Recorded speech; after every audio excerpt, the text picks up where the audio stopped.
Course எடுக்கணுமா, அம்மா சொல்ற கோர்ஸ் எடுக்கணுமா, அது மைண்ட்ல ஓடிட்டே இருக்கும். இருக்குமா இல்லையா? இருக்குமா இல்லையா? கண்டிப்பா இருக்கும். சரியா? ஆனா எப்படிப்பட்ட கோர்ஸை செலக்ட் பண்ணணும்னு சொன்னா உங்களுக்கு உங்களுடைய எய்ம், உங்களுடைய கோல், எப்படிப்பட்ட கோல் இருக்குதோ அதுக்கு ரிலேட்டடான கோர்ஸை வந்து சூஸ் பண்றதுதான் நல்லது. சரியா? உங்களுக்கு சின்ன வயசுல எய்ம் இருக்குமா இல்லையோ? எய்ம் இல்லாம யாரா இருக்கீங்களா? வித்தவுட் எய்ம்ல யாராவது இருக்கீங்களா? வித்தவுட் எய்ம்ல இருந்ததுன்னா zero. It means zero. Okay, next aim வந்தாச்சு. அப்புறம் வந்து எந்த கோர்ஸ் இருக்கிற மைண்ட்ல வந்தாச்சு. எங்க போய் படிக்கணும்? பக்கத்துல உள்ள காலேஜ்ல படிக்கலாமா, சென்னையில படிக்கலாமா, கவர்மெண்ட் காலேஜ்ல படிக்கலாமா, அதர் ஸ்டேட்ல படிக்கலாமா, அதர் கண்ட்ரில படிக்கலாமா, அது மைண்ட்ல ஓடிட்டு இருக்கோம். இப்போ எல்லா ஸ்டூடெண்ட்ஸுக்கு என்னது என்ன என்ன எனக்கு ஃபாரின் கண்ட்ரில போய் படிக்கணும், இல்ல வேற ஸ்டேட்ல போய் படிக்கணும், அதுதான். அப்படித்தானே? கரெக்டானே? சமடா சொல்லுங்க. Yes, because I know. சரியா? எங்கள்கிட்ட நிறைய ஸ்டூடெண்ட்ஸ் வருவாங்க. அவங்க அந்த படிப்பை பற்றி சொல்லுவாங்க. நீ என்ன படிக்க போறேன்னு கேட்டாலே சொல்லும், நான் மலேசியா போறேன், இல்லைங்க யூகே போறேன், கனடா போறேன் அப்படி சொல்றாங்க. இல்லைன்னு சொல்லிட்டுன்னா நான் பஞ்சாப்ல படிக்க போறேன், டெல்லி படிக்க போறேன், கோவால படிக்க போறேன், அந்த ஸ்டேட்ல படிக்க சொல்றாங்க. நெக்ஸ்ட் என்ன சொல்லுவாங்கன்னா எங்க அதர் டிஸ்ட்ரிக்ட்ல படிக்க போறேன். அதனாலதான் அவங்ககிட்ட நான் சொன்னேன். உண்மைதானே? உண்மைதானப்பா? எஸ். ஆனா எந்த கோர்ஸ் வந்து உங்களுக்கு பயன் தரக்கூடிய கோர்ஸா இருக்குதோ, எந்த இடத்துல இருக்குதோ, உங்களுடைய கோலை அச்சீவ் பண்ணக்கூடிய மாதிரி இருந்த கோர்ஸ்களை நீங்க எடுத்து படிச்சதுன்னா உங்களுடைய லைஃப்ல என்ன பண்ணலாம்? அச்சீவ் பண்ணலாம். இல்லைன்னு சொன்னா அச்சீவ் பண்ணவே முடியாது. ஸ்டார்டிங்ல சார் சொன்னாங்க, பேசிக்ல வரக்கூடிய டைம்ல அவன் இந்த காமர்ஸ் படிச்சிருக்க மாட்டான். ஆனா அவனுக்கு என்ன சிஏ ஆகணும், சார்ட்டர்ட் அக்கவுண்ட் ஆகணும். காமர்ஸ் ஸ்டூடெண்ட் எடுத்துருப்பான், அவன் மெடிசன் ஆகணும். சரியா? இதே மாதிரி இந்த டிசிப்ளின்ல பேசிக்லேண்டே போயிட்டு இருக்கீங்க.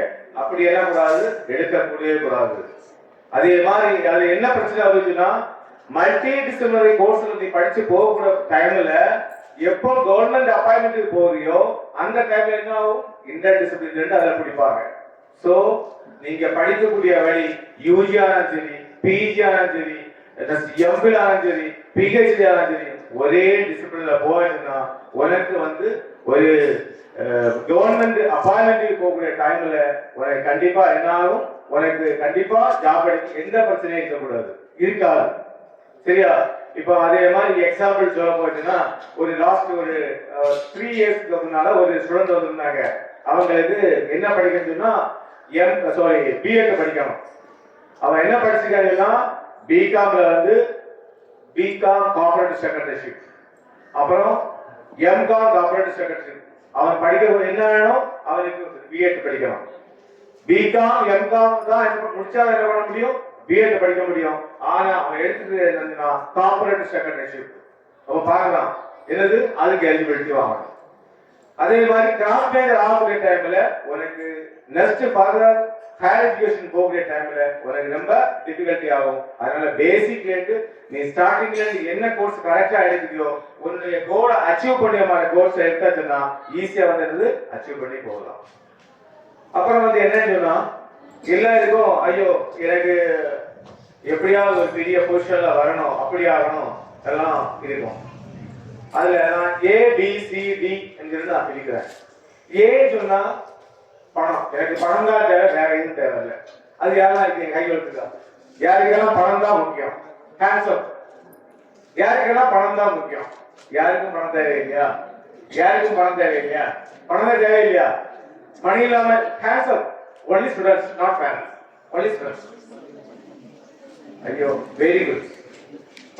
மணி மோட்டிவே இல்லை இல்லையா? பணம் இல்ல, தேவையில்லை. Okay, very good. Next BA சொல்லக்கூடியது பதவி. யாருக்கெல்லாம் பதவிக்கு மேல ஆசை? எனக்கு பதவி வேணும், இப்படியாவது இருக்கணும், பெரிய பெரிய பதவிகள் மட்டும்தான் இருக்கணும், மணி நோ, மணி தேவையில்லை, no matter. Okay, very good. Next வந்து எனக்கு வந்து என்னுடைய ரிலேஷனுக்கு முன்னால இல்லைன்னா என்னுடைய எதிரிக்கு முன்னால நான் வந்து ஷைன் பண்ணணும். அப்படி யாரா இருக்கீங்க? என்னுடைய ஊர்ல என்னுடைய சொசைட்டில வந்து நான் வந்து ஒரு பெரிய ஆளா இருக்கணும் அப்படின்னு யாரெல்லாம் சொல்றீங்க? Hands up. ஆனா எல்லாருக்கும் ஹேண்ட்ஸ் வந்துடுது, இப்படிதான் ஆகுது, இப்படி ஆகல இன்னும். சரியா? கேன்சர் கேன்சர் இப்படி வருது. யங் பில்லர்ஸ், யங் பில்லர்ஸ், வருங்கால இந்தியாவை வந்து ஆளக்கூடியவங்க நீங்க. அப்ப எப்படி இருக்கணும்? ஹேண்ட்ஸ் இல்ல, ஹேண்ட்ஸ் இப்படி இருக்கணும். இது கொஞ்சம் இப்படி இப்படி. ஆனா டோன்ட் ஷை. ஓகே. அப்புறம் வந்து என்ன கேட்டா சி, என்ன கேட்ட உங்களுக்கு? சி, சொசைட்டில வந்து எனக்கு பந்தாவம் நடக்கணும், ஒரு பெரிய போஸ்ட் இருக்கணும், எல்லாத்தையும் அப்படி இருக்கணும் அப்படின்னு யார எதிர்பார்த்தீங்க? ஹேட்ஸ். நான் சொன்னதான். Okay, very good. நெக்ஸ்ட், எனக்கு சர்வீஸ் மைண்ட். எனக்கு வந்து என்னுடைய சொசைட்டிக்கு, என்னுடைய நாட்டுக்கு நான் சேவை பண்ணணும். அப்படியே நாட்டுக்காக சேவை பண்ணணும். ஏய், நாட்டுக்காக நீங்க சேவை பண்ண மாட்டீங்களா? நாட்டுக்காக சேவை பண்ண மாட்டீங்களா?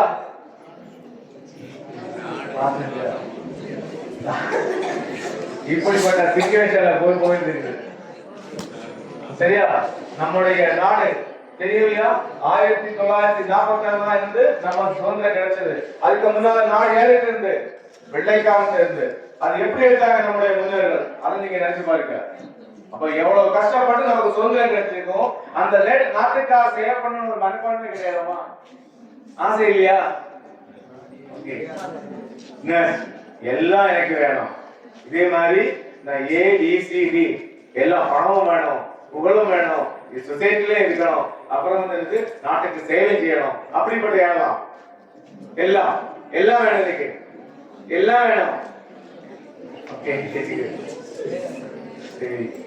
அப்படி இல்லைன்னா ஒன்லி என்னது, உனக்கு சிவில் சர்வீசஸ் எக்ஸாமினேஷன்ல வந்து அதை கிளியர் பண்ணா மட்டும்தான் உனக்கு பணத்துக்கு பணம் கிடைக்கும், பதவிக்கு பதவி கிடைக்கும். உனக்கு அப்புறம் வந்து ஒரு சொசைட்டில வந்து ஷைன் பண்ணலாம், அப்புறம் நாட்டுக்கு சேவை பண்ணலாம். இது civil services examination and defence officers and the other man. சரியா? இது முடிச்சா மட்டும்தான் இது என்ன பண்ண முடியும், இந்த ABCD வந்து ஃபுல்ஃபில் பண்ண முடியும். சரியா? அதுக்காக என்ன பண்ணணும்? தெரியுமா? ஒரு கோலை செட் பண்ணணும். அந்த கோலை பார்த்து போயிட்டே இருக்கணும். என்ன கோல்? நீ எதை ஆகிறாயோ, விவேகானந்தர் சொல்றாரு, என்ன சொன்னாரு? எதை நம்ம நினைக்கிறோமோ அதுவாவே ஆயிடலாம் சொன்னாங்களா இல்லையா? கண்டிப்பா. நீ டெய்லி வந்து காலைல எழுச்ச உடனே நான் இந்த IAS ஆகணும், IPS ஆகணும், IRS ஆகணும், ஆர்மி ஆபீசர் ஆகணும், நேவி ஆபீசர்ஸ் ஆகணும், ஏர்போர்ட்ஸ் ஆபீசர்ஸ் ஆகணும் அப்படின்னு உன்னுடைய மைண்ட்ல நினைச்சு கொண்டே நீ படிச்சிருந்தது, கண்டிப்பா நீ என்னது, கண்டிப்பா சிவில் சர்வீசஸ கிளியர் பண்ணுவாங்க. உங்களுக்கு தெரியும் இங்க எவ்வளவு ஆபீசர்ஸ் இருக்காங்க, எவ்வளவு ஆபீசர்ஸ், IAS ஆபீசர் தான் சரி, IPS ஆபீசர் தான் சரி, ஆர்மி ஆபீசர் சரி, எந்த ஆபீசர்ஸும் எல்லாம் பெரிய ஒரு கிராண்ட் ஸ்டூடெண்ட்ஸ் கிடையாது, மீடியம் ஸ்டூடெண்ட்ஸ் தான். அவங்க வந்து அவங்களுடைய ஹார்ட் ஒர்க்னால அவங்க என்ன பண்ணிருக்காங்க, அவங்க அச்சீவ் பண்ணிருக்காங்க. சரியா? அதனால வந்து என்ன பண்ணணும், நீங்க உங்களை ஒரு கோலை எடுத்துங்க, அந்த கோலை எடுத்துட்டு அதை பார்த்து போயிட்டே இருக்கீங்க, கண்டிப்பா நீங்க வந்து என்ன பண்ணலாம், அச்சீவ் பண்ணலாம். யார் யாருக்கெல்லாம் இதுல IAS ஆகணும், யார் யாரெல்லாம் IAS ஆகணும், யாரெல்லாம் IPS ஆகணும், IPS, IRS, IFS, இன்னொரு IFS தெரியுமா? நிறைய போஸ்டஸ். சரியா? நிறைய எல்லாம் குரூப் 1 ஆபீசர்ஸ் தான். அதே மாதிரிதான், அதே மாதிரி இங்க வந்து தமிழ்நாடு கவர்மெண்ட்ல குரூப் 1 கிளியர் பண்ணிருச்சுன்னா director, DSP and deputy collector. சரியா? அதுக்காக என்ன பண்ணுதுன்னா, நீங்க உங்களுடைய கோலை செட் பண்ணுங்க. அந்த கோலை செட் பண்ணிருந்து படிச்சுட்டே இருக்கு, ஆட்டோமேட்டிக்கா இருந்து கிளியர் பண்றாங்க. ஓகே, அதுக்கு ஒரு ஃபார்முலா இருக்குது, 1 + 3 + 3 + 1. ஓகே, டெய்லி 1 hour வந்து என்ன பண்ணிக்க, எக்ஸ்ட்ரா கரிக்குலர் ஆக்டிவிட்டீஸ். இது மீன்ஸ் பிசிக்கல், உங்களுடைய பிசிக்கல் ஆக்டிவிட்டீஸ் இல்லைன்னு சொல்லிட்டுனா என்ன ஆகும், நீ சோம்பேறி ஆயிடும். இப்ப எங்களுக்கே தெரியும், நாங்களும் ஒரு நாள் வாக்கிங் போகாத காலேஜ் போயாச்சுன்னா அன்னைக்கு சோம்பேறி தான் இருக்கும்.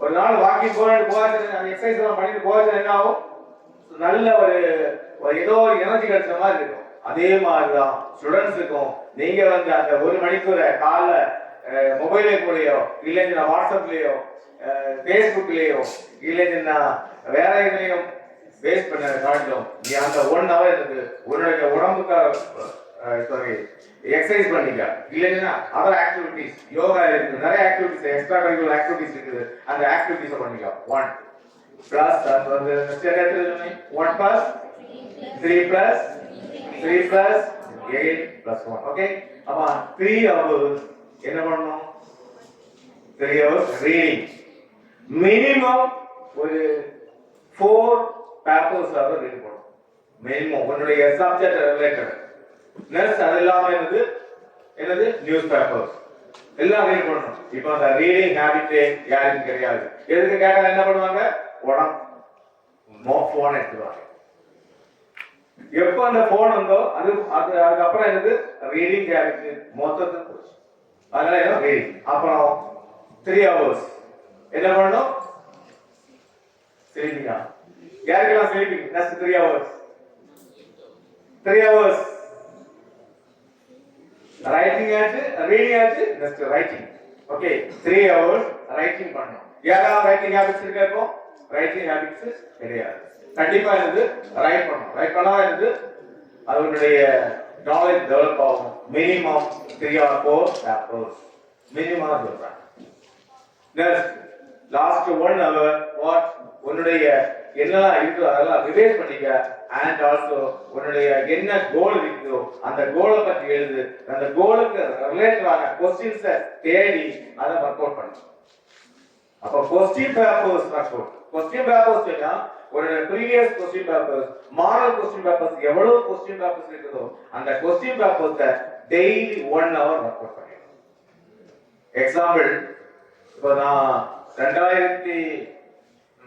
2010-11 நான் ஒரு கோச்சிங் கிளாஸஸ் ஆரம்பிச்சேன் ஜேஜே அகாடமி ஆஃப் எக்ஸலன்ஸ் திருவட்டார்ல ஒன்லி 1.5 இயர்ஸ்ல வந்து 32 பேர் அப்பாயின்மெண்ட் ஆனாங்க எதுல இல்லைன்னா ஆர்மி நேவி ஏர்ஃபோர்ஸ் டிஎன்பிசி இதே மாதிரி இது 1.5 இயர்ஸ் அவங்களுக்கு எப்படிப்பட்ட ரெக்கார்ட் கொடுப்பீங்கன்னா கரெக்டா மார்னிங் வந்து 4 மணிக்கு வந்துடுவாங்க 4 மணிக்கு வந்துடுவாங்க நெக்ஸ்ட் நைட் எத்தனை மணிக்கு தான் போவாங்க 12 மணிக்கு போவாங்க எத்தனை மணிக்கு 12 மணிக்கு போவாங்க அப்போ பாருங்க சரியா ஆனா அடிக்கு அடி உண்டு எவ்வளவு வளர்ந்த ஆளான சரி என்னது நல்ல அடி வாங்குவாங்க அப்ப எவ்வளவு ஷார்ட் பீரியட்ல பாத்துக்க 1.5 இயர்ஸ்ல வந்து 32 பேர் வந்து பிளேஸ்மெண்ட் ஆயிருக்காங்கன்னா அவருடைய ஹார்ட் ஒர்க் வித்தவுட் ஹார்ட் ஒர்க்ல இருந்து சக்சஸ் ஆக முடியாது சரியா அதனால வந்து என்ன பண்ணிருக்குன்னா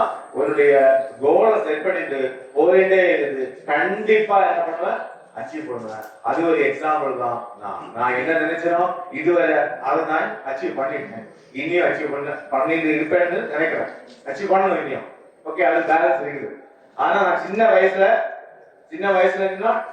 9th 8th 9th என்ன நினைச்சேனோ நான் ஒரு யூனிஃபார்ம் ப்ராசஸ் போன நினைச்சேன் யூனிஃபார்ம் ப்ராசஸ் போனேன் ஸ்கூல்ல படிக்கக்கூடிய டைம்ல நெக்ஸ்ட் காலேஜ் போகக்கூடிய டைம்ல டீச்சர் ஆக நினைச்சேன் டீச்சர் ஆகிறேன் அதுக்கு ஒரு ஆபீசர் ஆக நினைச்சேன் ஆபீசர் ஆகிறேன் அப்ப நான் அதுல என்ன மைண்ட்ல நினைச்சேன் அது உண்மை நான் சொல்றேன் நான் இது வந்து இங்க ஸ்டேஜ்ல சொல்றோம் அப்படின்னு சொல்றது கிடையாது நான் சொல்ல நினைச்சதா இருந்து நான் உங்ககிட்ட சொல்றேன் கண்டிப்பா நீங்க வந்து அந்த கோலை நினைச்சுட்டே போங்க கண்டிப்பா என்ன பண்ணுங்க அச்சீவ் பண்ணுவீங்க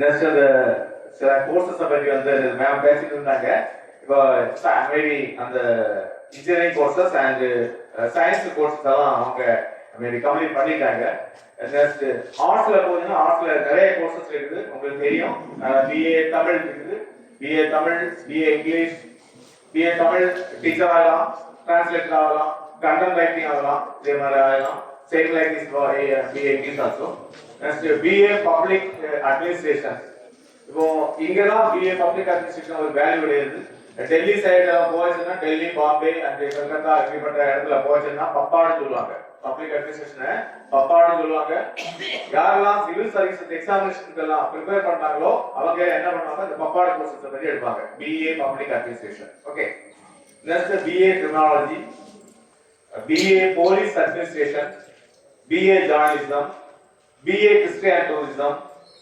இந்த இப்படிப்பட்ட கோர்சஸ் எல்லாம் என்ன படிக்கலாம், ஈஸியா வந்து படிக்கலாம். இது வந்து எந்த கியூட்னுடைய எக்ஸாம் எழுதியதுன்னா உங்களுக்கு கிடைக்கும். சென்ட்ரல் கவர்மெண்டுடைய கியூட் எக்ஸாம் இருக்கும், அந்த எக்ஸாம் வந்து நீங்க எழுதி கிளியர் பண்ணிச்சுன்னா உங்களுக்கு படிக்கலாம். இந்த கோர்சஸ் எல்லாம் அதில் இருக்குது. உங்களுக்கு திருவாரூர் இல்லைன்னா இங்கே எங்க இருக்கும், டெல்லி யூனிவர்சிட்டி இருக்கும், இல்லைங்க பஞ்சாப் யூனிவர்சிட்டி இருக்கும். எல்லா சென்ட்ரல் யூனிவர்சிட்டிஸ்லயும் நான் சொல்லக்கூடிய கோர்சஸ் எல்லாம் அவைலபிலிட்டி இருக்குது.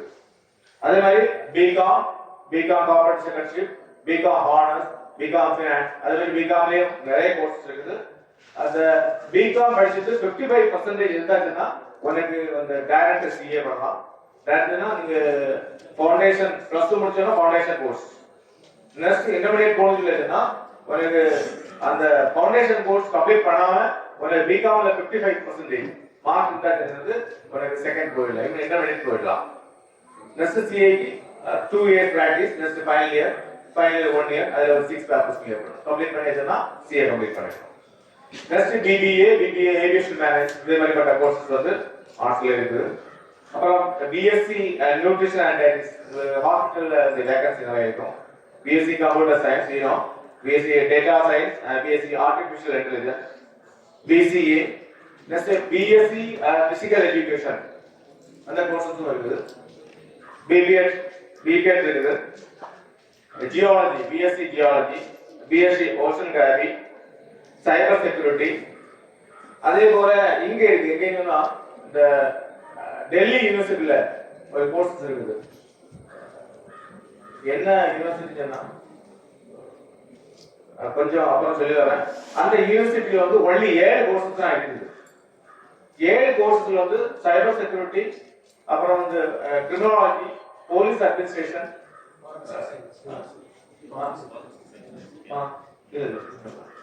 சொல்றேன்.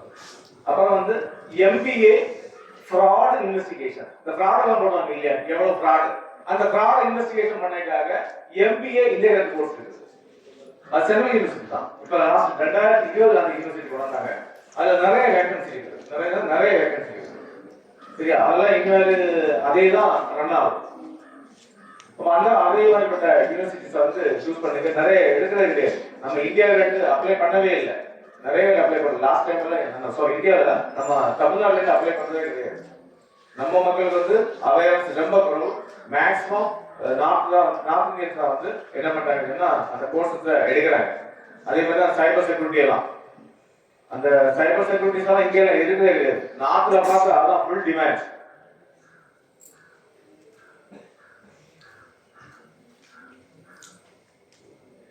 நெக்ஸ்ட் லா, பிஎஸ்சி முடிச்சு லா போகலாம், பிகாம் முடிச்சு போகலாம், பிஏ முடிச்சு இந்த யூஜி டிகிரிஸ் எல்லாம் முடிச்சு லா போகலாம். டைரக்டா +2 முடிச்சாச்சுன்னா எல்எல்பி போயிடலாம். அதே மாதிரி அக்ரிகல்ச்சர் ஆல்ரெடி மேம் சொன்னாங்க உங்களுக்கு. அக்ரிகல்ச்சர், ஹார்டிகல்ச்சர், ஃப்ளோரிகல்ச்சர், செரிகல்ச்சர், இதே மாதிரிலாம் அது அக்ரி டிபார்ட்மெண்ட் வந்து கண்டக்ட் பண்ணக்கூடிய எக்ஸாமினேஷன். நெக்ஸ்ட் உங்களுக்கு பைலட் ஆகலாம். பைலட்டுக்கு போச்சுன்னா பிஎஸ்சில வந்து பிசிக்ஸ், மேத்ஸ் அண்ட் இங்கிலீஷ், அதுல எபோவ் 60% மார்க் எடுக்கிற பைலட். அந்த பைலட் வந்து பிரைவேட் இருக்கு, கவர்மெண்ட் இருக்கு. பிரைவேட் இல்லைன்னா அது எக்ஸாமினேஷன் எக்ஸாமினேஷன் இருக்குது, அதை எழுதியாச்சுன்னா உங்களுக்கு இண்டிகோல வந்து ஐ திங்க் 90 lakh rupees. அப்புறம் இந்தியன் ஏர்லைன்ஸ்ல வந்து 84 lakh. அதை கொடுத்து பேமெண்ட் பண்ணி அதை படிச்சாச்சுன்னா ஆனா ஜாப் வந்து கண்டிப்பா கிடைக்கும். 2 years ட்ரைனிங், 5 years வந்து பாண்டு கொடுக்கணும். 5 years வெளியில விட மாட்டாங்க. அந்த 7 வருஷம் முடிச்சாதான் அது ஷிஃப்ட் ஆக முடியும். கவர்மெண்ட் வந்து எக்ஸாம்ஸ் கிடையாது. கவர்மெண்ட் எக்ஸாமினேஷன் கிளியர் பண்ணிச்சுன்னா அது போயிடலாம் பைலட். நெக்ஸ்ட் டிஃபென்ஸ் வந்து officers, GSOs and the other ranks. Officers வந்து என்டிஏ யூபிஎஸ்சி கண்டக்ட் பண்ணது. அதுல ஏஜ் வந்து 16.5 to 19.5 என்டிஏ எக்ஸாமினேஷன். என்டிஏ வந்து ஆர்மி வந்து ஏர்போர்ட் அண்ட் நேவி இருக்குது. ஆர்மி வந்து எனி ஸ்ட்ரீம், எந்த சப்ஜெக்ட் +2 எடுத்தாலும் போகலாம். ஆனா ஏர்போர்ட் அண்ட் நேவி போனதுன்னா உங்களுக்கு வந்து பிசிக்ஸ், மேத்ஸ், கெமிஸ்ட்ரி கண்டிப்பா அது இருக்கணும். Serious 19 years to 25 years. உங்களுக்கு டிகிரி ஏதாவது ஒரு டிகிரி இருந்தாச்சுனாவே இந்த சீரியஸ் எக்ஸாமினேஷன் எழுதலாம். சீரியஸ் எக்ஸாம் எழுதியாச்சுன்னா டைரக்டர் ஆர்மி ஆஃபீஸர் போகலாம், நேவி இதுக்கெல்லாம் போயிடலாம். Next AEC army education corps இருக்கு, அதுல வந்து ஆஃபீஸரா போகலாம். அதுல வந்து உங்களுடைய பிஜி வித் பிஎட் இருந்தாலே அது போதும். Next MNS military nursing services, அது பிஎஸ்சி நர்சிங் நீங்க முடிச்சு அதோடைய என்ட்ரன்ஸ் எக்ஸாம் எழுதியாச்சுன்னா அதுல போகலாம். அதே மாதிரி அவங்க மேம் அதை எங்கிட்ட சொல்லிட்டாங்க, இந்த எம்பிபிஎஸ் முடிச்சா கூட நீட் கிளியர் பண்ணி எம்பிபிஎஸ் கூட காலேஜ் ஆர்மி காலேஜ் வந்து இங்க பூனால இருக்குது, அது வரையும் உங்களுக்கு எம்பிபிஎஸ் ஆகும் ஆர்மி ஆபீசர்ஸ்ல. நெக்ஸ்ட் அசிஸ்டன்ட் கமாண்டர் சப்போர்ட்டிங் ஃபோர்ஸஸ்ல சிஆர்பிஎஃப், பிஎஸ்எஃப், ஐடிபிபி இதே மாதிரிப்பட்ட சப்போர்ட்டிங் ஃபோர்ஸஸ்ல வந்து உங்களை டைரக்டர் ஆபீசர் போஸ்ட் வந்து அசிஸ்டன்ட் கமாண்டர், அதுவும் அந்த யூபிஎஸ்சி த்ரூ தான் எடுப்பாங்க, அதுவும் போகலாம் உங்களுக்கு.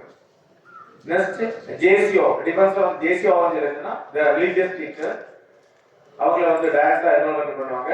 அது இல்லாம உங்களுக்கு இன்டர்நேஷனலையும் நேஷனல் லெவல்லையே வந்து நீங்க ஸ்போர்ட்ஸ்ல அச்சீவ் பண்ணிட்டீங்கன்னா டைரக்டர் ஜூனியர் கமிஷன் ஆஃபீஸர் ஆகலாம். நெக்ஸ்ட் அதர் ரேங்க்ஸ்ல வந்து GD, technical entry, clerk, tradesman இதே மாதிரி பண்ணாலே +2 முடிச்சு ஜாயின் ஆகலாம். அதே மாதிரி தான் கான்செப்ட்ல CRPF, CISF, RPF, ITBP, SSB நிறைய சப்போர்ட்டிங் ஃபோர்ஸஸ் இருக்கு, அதில் ஜாயின் ஆகலாம். ஆனா இதுக்கெல்லாம் முக்கியம் என்னன்னா நீங்க எங்க படிக்க போனாலும் மேக்சிமம் என்சிசி இருக்கக்கூடிய இடத்துல நீங்க போயிட்டு சரியா. ஏன் சொல்றேன்னா என்சிசி உங்களுடைய அதுக்கு மார்க் இருக்குது, ஆனா உங்க அந்த மார்க் சில எக்ஸாமினேஷன்ஸ் வந்து அப்ளை பண்ணக்கூடிய டைம்ல அது ஹைட் ஆகி காட்டும், உங்களுக்கு தெரியாது. சில இடத்துல வந்து என்ன பண்ணுவாங்கன்னா டைரக்டா இது கொடுப்பாங்க. இப்போ இது ஆர்மி, நேவி, ஏர்போர்ட்ஸ்ல எல்லாம் டைரக்டா வந்து நீ ஓஆர்ஸ்ல போயிருந்தா இருக்குன்னா அவங்க எனக்கு ஒரு ஜிடி போயிருந்தா உனக்கு எக்ஸாமினேஷன் தேவையில்லை. சி எக்ஸாமினேஷன் பாஸ் ஆயிருந்தா என்சிசி சி சர்டிபிகேட் ஹோல்டரா இருந்தாச்சுன்னா உனக்கு வந்து தேவையே இல்லை. டைரக்டா எனக்கு மெடிக்கல் அண்ட் பிசிக்கல் முடிஞ்சா அப்பாயின்மெண்ட், ஆனா டெக்னிக்கல் அண்ட் இதே மாதிரி பயோடெக்னாலஜி அதுக்காக கொடுப்பாங்க, மார்க் கொஞ்சம் கொடுப்பாங்க. கம்பேர் பண்ணக்கூடிய டைம்ல மற்ற பிள்ளைங்க என்சிசி இல்லாத பிள்ளையும் என்சிசி இருக்கக்கூடிய பிள்ளைங்க கம்பேர் பண்ணக்கூடிய டைம்ல அவன் கண்டிப்பா எனக்கு அப்பாயின்மெண்ட் ஆகி போவான். அதே மாதிரி ஆபீசர்ஸ்ல வந்து என்சிசி என்ட்ரின்னு தனியா இருக்குது. அந்த NCC C certificate or B certificate qualified ஆனா ஆர்மி ஆபீசர்ஸ்ல வந்து என்சிசி ஸ்பெஷல் என்ட்ரி இருக்குது, அது டைரக்டா எஸ்எஸ்பி போர்டு, டைரக்டா இருக்குது எஸ்எஸ்பி போர்டுல போய் போர்டு கிளியர் பண்ணிச்சுன்னா நீ அப்பாயின்மெண்ட். அதே மாதிரி அதனால எந்த இடத்துல போனாலும் நம்ம பிள்ளைங்க நிறைய என்ன பண்ணுவாங்க, ஃபர்ஸ்ட்லே போறேன்னு சொல்லுவாங்க, ரெண்டாவது போக மாட்டாங்க. ஆனா சில பிள்ளைங்க அதுக்காகவே இப்போ நேற்றுக்கு ஒரு பையன் எங்க காலேஜ்ல ஒரு அட்மிஷன் வந்திருந்தான். அவன் எங்கேன்னு சொன்னா இது எஸ்ஆர்எம்ல வந்து அவனுக்கு என்சிசில கிடைக்கல. ஃபர்ஸ்ட் இயர்ல எஸ்ஆர்எம் காலேஜ் சென்னையில ஜாயின் பண்ணிருக்கான். அவனுக்கு வந்து என்சிசி அங்க கிடைக்கலையா, அங்க எல்லாம் என்சிசி பயங்கர டிமாண்ட் சரியா. கிடைக்காததுனால அந்த கோர்ஸ் வேண்டாம்னு சொல்லிட்டு இங்க வந்து எங்க நாட்டுக்கு வந்தான் சரியா. ஆமா, அப்ப அதே மாதிரி வந்து உங்களுக்கு என்சிசி பெனிஃபிட்ஸ் நிறைய பெனிஃபிட்ஸ் இருக்கு. அதனால எந்த காலேஜ்ல போனாலும் கூட நீங்க கண்டிப்பா மேக்சிமம் என்சிசி இருக்கக்கூடிய காலேஜை வச்சு தேடி கொடுங்க. கண்டிப்பா இது உங்களுக்கு ஃபியூச்சருக்கு வந்து யூஸ் ஆகும்.